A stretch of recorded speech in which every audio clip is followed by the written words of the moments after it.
Et oh là! Oh là là! Coucou. Mais vous êtes qui? Mais je suis avec qui? Un tonton. Ah, un tonton! Oui. Non mais voilà, c'est un invité de marque, un invité spécial pour cet épisode. Il s'agit, attention, roulement de tambour, de mon oncle, de Tonton. Et vous savez, c'est grâce à lui que grâce à lui, potentiellement, que j'ai eu goût à la moto quand même. Parce que, bien. voilà, je sais plus quel âge j'avais. La première fois que tu m'as mis, que j'étais passagère, tu te rappelles, c'était pour aller au restaurant, pour un anniversaire, je crois. Et tu m'avais pris dans la route du col de la République. Ouais, il me semble, ouais. Mais j'avais peut-être quoi, 12-13 ans. Ouais.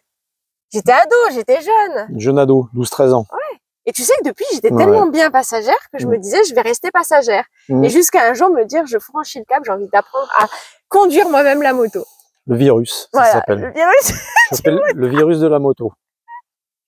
Et aujourd'hui, tu vas pouvoir passer sur la chaîne YouTube. Oula, merveilleux. Ça sera la première fois que je passe sur une chaîne YouTube. Et non incognito, mais incognito aussi d'ailleurs, première fois tout court. Voilà. Je pense que tu vas les faire rire. Ils vont dire qu'on est aussi drôle l'un que l'autre. Ouais, pourtant j'ai pas une tête de clown. Hein. Je sais pas. J'ai pas un nez de clown déjà. Je sais pas. Faut imaginer peut-être, en imaginant. Imaginez bien. Imagination, grosse imagination. Ouais. Bon, et ben, cher tonton, comment t'appelles-tu? Comment je m'appelle? Oui. Mais si je veux être incognito, faut pas que je le dise. Ah non, oui, t'es pas obligé. Vaut mieux être. Ah oui, d'accord. Non, mais et voilà, c'est tonton Motard. Tonton Olivier. Voilà, Olivier. Combien de temps tu fais de la moto? Oui, j'allais dire, qu'est-ce que je fais là? Je fais ça de te laisser exprimer l'humour que tu as en toi. Moi, pas du tout. Alors, combien de temps? La moto? 30... Oh, mon Dieu. 32 ans. 32 ans. C'est pas rien, 32 ans d'expérience. 32 ans, oui. T'as dû en voir des vertes et des pas mûres. Et puis, t'as dû prendre beaucoup de plaisir. Oui, beaucoup de plaisir, oui, jusqu'à ces dernières quelques années, oui. Un petit peu moins, avec le temps, on en fait un petit peu moins, donc voilà. Ouais, ça évolue. C'était quand t'étais plus jeune, t'en faisais beaucoup plus? Beaucoup plus. Ah ouais, ok. Ouais, beaucoup plus de route. Ouais. Voilà, parce que c'est de la moto de route, hein. C'est pas de l'enduro, c'est pas du motocross, mais de la moto de route. Ouais, effectivement, oui. Et c'est quoi, alors pourquoi t'as choisi la moto? Qu'est-ce qui t'a donné envie finalement d'en faire? Le plaisir, de la conduite, du pilotage un petit peu, même si on n'est jamais des bons pilotes, si on fait pas de stage de pilotage, ça c'est une évidence, ça j'en suis convaincu. Donc je me considère pas comme un très bon pilote puisque je n'en ai pas fait, contrairement à certains collègues qui ont fait des stages et qui sont des meilleurs pilotes, voilà. Donc le plaisir de la moto, le plaisir de la liberté de la moto, effectivement. Voilà, d'être à l'air libre. Voilà, au même titre qu'un passionné d'automobile de décapotable, où il pourrait être à l'air libre, voilà, avec ses 4 roues. Mais il y a quand même cette sensation de brancher la moto qu'il n'y a pas dans un véhicule 4 roues, quoi. Voilà. Ce plaisir-là, le plaisir de liberté, d'exploration.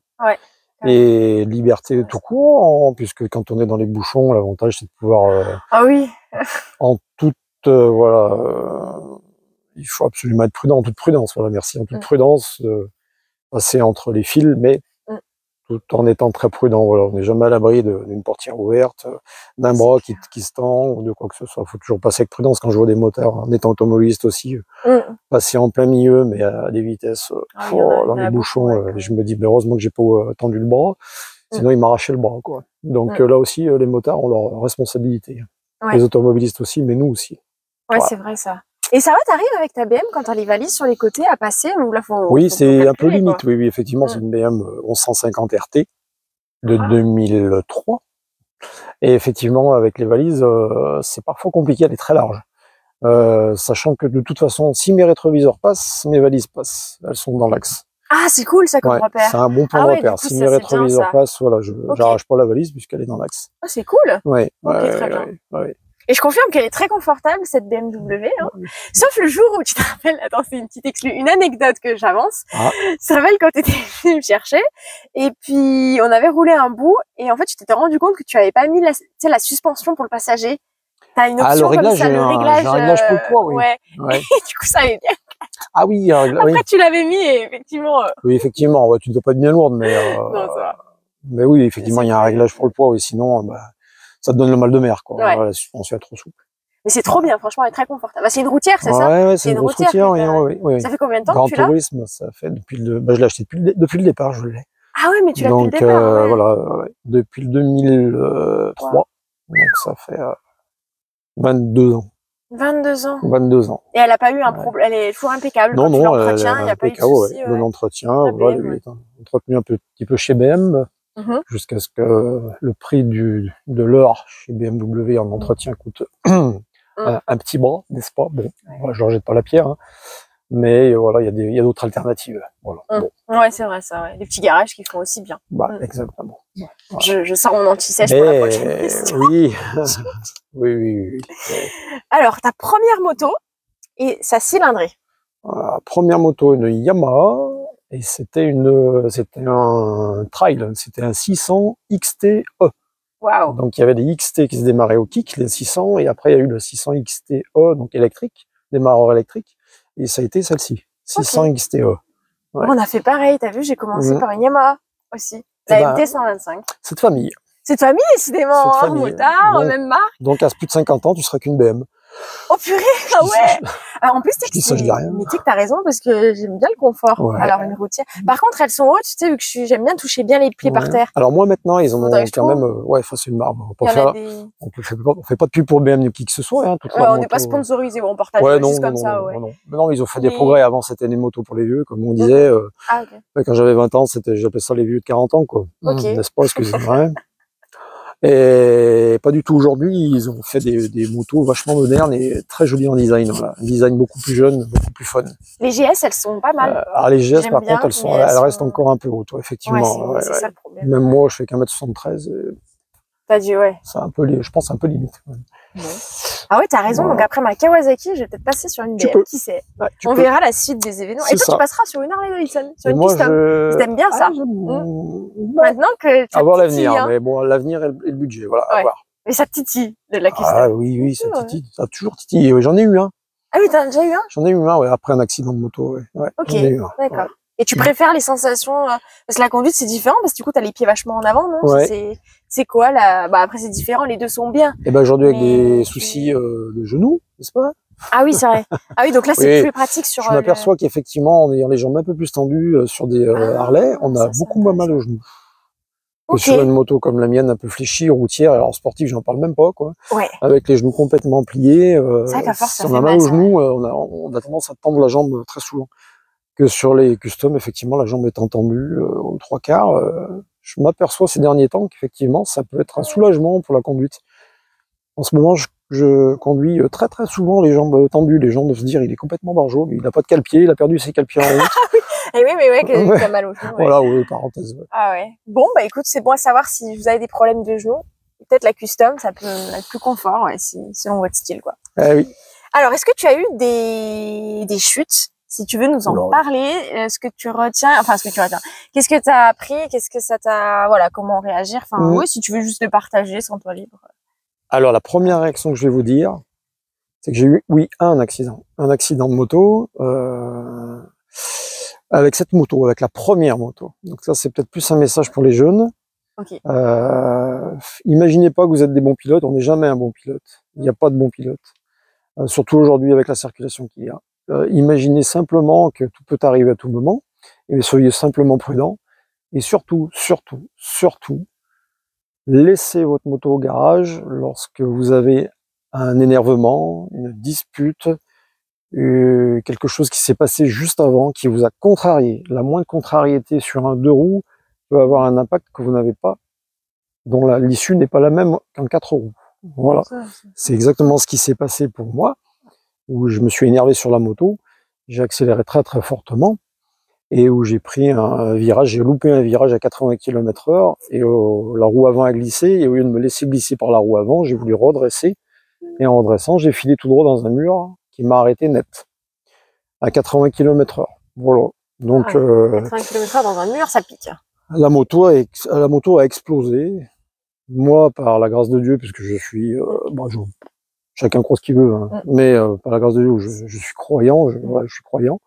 J'aime Jésus, j'aime Dieu, tout simplement. J'ai pas d'appartenance à qui que ce soit. Yes. Voilà. J'ai vu un visage devant ma face avant de voir ce mur. un visage, je ne sais pas qui c'était à l'époque. Aujourd'hui, je sais qui c'est. Bon, peu importe, c'est pas le sujet de la discussion. Ce visage m'est apparu et je me suis senti soulevé de la selle de la moto avant d'aller percuter le mur. J'ai été soulevé de la moto. La moto a fini dans le mur à 80 km/h dans un état en milliers de petites pièces, n'est-ce pas? Tout a explosé, réservoir, fourche, enfin tout était mort. Wow. Et moi, je me suis retrouvé à peu près 200-300 mètres plus loin sur la route avec simplement des fractures sur les métatarses, c'est-à-dire sur les orteils et sur les pieds. Voilà. C'est tout ce que tu as eu, quoi. C'est tout ce que j'ai eu. Wow. Ni trauma crânien, rien, parce que je ne pense pas, grâce à cette force qui m'a levé de là.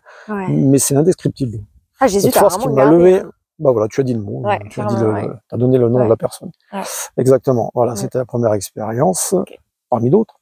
Et en ce qui concerne, alors, qui plus est la moto, parce que le sujet, si c'est la moto, bah c'est voilà ça. Donc ne laissez votre moto à la maison. Dès que vous êtes en conflit avec la copine, le copain, la maman, le papa, le frère, la sœur, qui que ce soit, vous ne touchez pas à la moto, laissez-la au garage, laissez-la au garage. Prenez le vélo, peu importe, même ça demande des efforts. Mais laissez ça au garage. Voilà. Et commencez avec une moto pas trop puissante. Alors ça, c'est super comme conseil, c'est vrai. Je trouve que c'est bien. Moi, j'ai commencé par la 125, et ben, heureusement, ça met en confiance. Oui. C'est plus tranquille. Tu te fais moins peur à l'accélération. Oui, bien sûr. Waouh. Et en éclairage aussi, le deuxième conseil, voilà, c'est je vois les motos aujourd'hui, et ça me rend un petit peu dingue en tant que motard, et je vois la route comme elle est dangereuse aujourd'hui, où automobilistes ne font pas forcément toujours attention aux motards, ils ont toujours l'œil dans le rétroviseur, quel que soit le rétroviseur, et on ne nous entend pas forcément toujours, et on ne nous voit pas forcément toujours, et aujourd'hui les motos sont faites, les roadsters ou autres, avec des tout petits phares qu'on ne distingue pas. Je dis bien qu'on ne distingue pas parce que je conduis des deux, les voitures comme les motos. Et moi-même, il y a des fois, je vois pas les motards arriver dans mon rétro parce que la luminosité, l'éclairage était trop faible. Donc choisissez une moto qui a un bon éclairage. Pas forcément que de nuit, mais qu'on vous voit bien de jour. À titre d'info, j'ai vraiment un gros phare sur la BMW en forme de libellule. Et en plus de ce phare en forme de libellule, comme je m'aperçois que je ne suis pas assez vu et respecté en deux roues, en se faisant couper la route tous les jours, puisque il n'y a pas une journée en sortie moto aujourd'hui, il faut bien l'avouer, sans qu'il y ait un danger qui soit manifesté. Ça aussi, il faut en être conscient de tout ça, donc être prudent, c'est très très prudent, mais surtout être visible. Donc moi, je vous le dis pour info, j'ai 2 anti-brouillard de chaque côté, en plus de mon optique devant qui est assez gros, mine de rien quand même, sur une grosse routière, puisque je suis assez haut. Je mets des anti-brouillards depuis quelques années déjà, où je m'aperçois que les automobilistes, on voit bien, si vous êtes automobiliste aussi, chacun est dans sa voiture et de plus en plus sur le téléphone, ça faut l'avouer aussi. Alors là, il y en a beaucoup, hein. Alors le manque de réflexes de personnes qui n'ont plus les réflexes, le téléphone portable, ces deux choses-là sont les 2 choses critiques et principales des accidents de la route dont j'ai pu voir. Voilà. Et c'est la seule, donc t'as eu que cette chute là? Une seule chute, Non. Pas des petites frayeurs, comme tout le monde, des frayeurs quand on se fait couper la route, à vraiment freiner fort et avoir une moto où heureusement j'ai eu la chance d'avoir sur cette moto-là l'ABS et un répartiteur de freinage qui m'a sauvé la mise, sinon je pense que j'aurais eu beaucoup plus d'accidents que ça, quoi. D'accord. ABS et le dual CBS, c'est un répartiteur de freinage qui la moto s'écrase à plat, en fait. Il n'y a pas de dérapage arrière ni avant, j'ai jamais réussi à défaire. Dans toutes les circonstances, couper la route ou quoi que ce soit, refus de prio, tout ce qui m'est arrivé en 32 ans, je n'ai jamais glissé avec ma BMW. Je n'ai jamais glissé. Waouh! Tout ce que j'ai pilé en mauvais dosage de frein avant ou frein arrière, ça a été bien. Le freinage a été réparti et la moto s'est écrasée à plat. Seul ou à 2 à l'époque, on s'est retrouvé à 2 par-dessus le réservoir même. Ah ouais, quand même. Pour dire que le freinage a été vraiment puissant. Des personnes âgées nous ont coupé la route et là ça a été vraiment pur dernier moment, juste devant. Ok. Est-ce que tu as des anecdotes drôles? Ou pas drôles, mais des anecdotes dans ton long parcours de motard quand même? Ça fait un petit moment que t'en fais. Ah oui, je sais ce que tu vas dire, pardon. C'est pour ça que je rigole. Alors là, effectivement, oui, la plus drôle, effectivement, qu'il y a pu y avoir, je t'en avais témoigné. C'était sur une concentre moto à l'époque. Et il y avait plus de place pour dormir, je crois. Et il nous restait, avec tous ceux qui arrivaient derrière nous, une seule option, c'était le parking. C'était pas un parking en herbe. Purée, mais comment? En dur, noir, donc du coup, bon. Comment t'as fait? Donc en toile de tente, impossible de planter les piquets, Oh là là. évidemment. Trop Donc drôle. on a dormi dans la toile de tente et sur le dur, quoi, sur les petits matelas et sur qu'on avait avec la toile de tente et puis sur le goudron, quoi. Voilà, dans la concentre moto à l'aventure, ouais, l'aventure, ouais. Donc ça doit être marrant. Oui, la nuit a été tant qu'il a pas plu, t'imagines s'il avait plu en plus, ça aurait été la nuit, encore la nuit était courte, désagréable. Ouais. Bon, bah oui. D'autres anecdotes qui te viennent ou quoi? Non. Ok. Alors, est-ce que pour finir un peu la vidéo, tu aurais 3 conseils principaux, entre guillemets, à donner, soit pour ceux qui veulent se lancer, soit pour ceux qui sont déjà en train de rouler en moto et que tu voudrais donner vraiment des conseils qui, selon toi, sont vraiment importants? Moi, je vois des collègues là qui aiment la vitesse, qui ont roulé des années avec des motos sportives. Moi, ça n'a pas été mon cas. J'ai eu qu'une petite sportive, si à l'époque un 600 ZZR, semi-routière, semi-sportive. On a tendance à vouloir aller plus vite parce qu'on a la position vraiment agressive, sportive, de vouloir accélérer très fort. On ne sait pas accélérer, on ne sait pas freiner, on ne connaît pas les trajectoires, on ne sait pas les placer. Vous apprendrez jamais ça à l'auto-école. Ils ne vous apprendront jamais suffisamment de choses, ils n'ont pas le temps en 20 heures. Et l'expérience fait qu'ils ne peuvent pas vous la donner, cette expérience-là. Donc à vous la faire. Faites-vous offrir des stages de pilotage. Mais même pour une routière, pour n'importe quel type de moto, faites-vous. Moi, je l'ai jamais eu droit. Je le regrette. Donc si mon regret peut vous aider et puis peut vous permettre d'éviter l'accident, faites-le. Faites-vous offrir un bon stage. Et là, vous gagnerez en confiance d'une, avec votre moto peut-être sur circuit, ou une autre, suivant les circuits, ce qu'ils proposent. Mais ouais, c'est important. C'est important parce que même avec 32 ans d'expérience, il y a des fois, je choisis même pas moi-même les bonnes trajectoires. Et il m'arrive de fauter un peu. De freiner au dernier moment, parce que dans le virage, alors qu'il faut surtout pas freiner dans le virage, mais de faire cela, parce que sinon, je pars tout droit, quoi. Mauvaise trajectoire de départ. Voilà, inclinaison trop tardive ou trop tôt. Voilà, donc un petit stage, c'est pas mal quand même. Ouais, moi je pense que c'est important. Conseil, le stage et la route, il faut avoir conscience que la route aujourd'hui, elle est dangereuse. Elle l'était pas il y a 30 ans, elle l'est aujourd'hui, enfin elle l'était pas. Il y a moins de monde sur la route, voilà. Et puis votre position sur la route, les motards, quoi. Les jeunes, arrêtez de vous mettre complètement à droite, là, notamment les 50 cm3, là, complètement à droite au bord, là. Vous êtes à part entière sur la route, sur des petites routes, voilà, sur les départementales, mettez-vous mieux. Mettez-vous mieux, ne restez pas à droite, vous allez vous faire caramboler en passant à 3, en restant complètement à droite, un tracteur qui va sortir d'un chemin, il va vous percuter, ou quoi que ce soit. C'est vrai, on pense pas à ça. Votre position sur la route, la position sur la route. Alors, les petites motos comme les grosses motos, restez au milieu, vous êtes un véhicule à part entière. Les autres derrière, c'est à eux à faire attention et à... Bah tiens, c'est drôle ce que tu dis, parce que là, l'autre fois, tu sais, quand là j'étais en Suisse, je suis revenue de Suisse, j'ai vu un motard, donc c'était, je pense, je crois une 125, c'était une Ténéré, donc je sais pas si c'était une 125 ou plus, mais il se mettait sur l'autoroute double voie, mais il prenait pas la voie, il était pas au milieu, il était plus proche de la bande d'arrêt d'urgence, il roulait vraiment complètement à droite, comme s'il voulait peut-être dans sa tête, je sais pas ce qui s'est passé, peut-être laisser les voitures passer sans forcément le doubler. Mais j'ai pas trop compris, parce qu'habituellement sur l'autoroute, une moto, elle se met bien au milieu, mais lui, il était vraiment sur la droite, comme s'il voulait... il avait peut-être pas une moto puissante, et le même exemple que les gamins avec leur 50, ils veulent pas gêner, ils veulent rester complètement à droite. Et là, c'est aussi bien dangereux que... c'est un danger. Et troisième conseil. 3. Ouais, troisième. Ah si, rouler équipé. Yes. Rouler équipé. Je sais que des fois il fait chaud, et moi le premier, des moments, j'ai tendance à vouloir enlever comme là avec la canicule, le blouson. Mais au moins rester équipé, quoi. Moi à l'époque pour l'accident, j'étais pas équipé, j'étais en jean et en chaussures non plus, j'étais pas équipé à 21 ans. J'avais pas prévu le budget pour ça. Prévoyez-le. Prévoyez-le. Les pieds auraient été peut-être pas cassés, j'aurais peut-être rien eu, et j'aurais surtout pas eu les brûlures. Parce que dans les accidents, ce qui est le plus douloureux, c'est pas les fractures. Parce que je l'ai pas dit tout à l'heure, mais j'ai eu toute la jambe brûlée, au 2e degré, toute la jambe. Donc, les brûlures sont plus douloureuses que les fractures. Hein. Les fractures, je les sentais pas, que je sentais toutes les brûlures. Donc avec un pantalon de motard, Surtout que des jolis trucs qu'ils font aujourd'hui, là, des jeans, ouais, ils font des bons trucs, ouais. des jeans qui sont vraiment, enfin, l'imitation de jeans qui sont des pantalons de moto, là, c'est vraiment génial, quoi. C'est ça, Ouais. c'est ça. Ouais. Avec ils sont coquets. Donc, après, équipez-vous, en règle générale, équipez-vous, quoi. Allez-y pour la fleur au fusil, en short, comme les jeunes qu'on voit avec leurs 50, en short, en scooter, en short, en tongs ou autre, là. Ouais. Le pire, c'est, je sais pas si ça t'arrive d'en voir souvent, j'ai beaucoup vu des motards avec un cuir en haut et un short. Ah non, jamais, moi, j'ai jamais. Eh ben, moi, ça m'a, ah ouais. Cuir J'en ai croisé, ils ont bien le blouson de cuir, puis ils ont le short, tu sais. Ils imaginent qu'en chutant, ils vont avoir que des blessures sur la partie haute et pas le bas, quoi. Ouais, c'est ça. C'est spécial, ouais, c'est j'en ai vu, ouais, ça, c'était bizarre.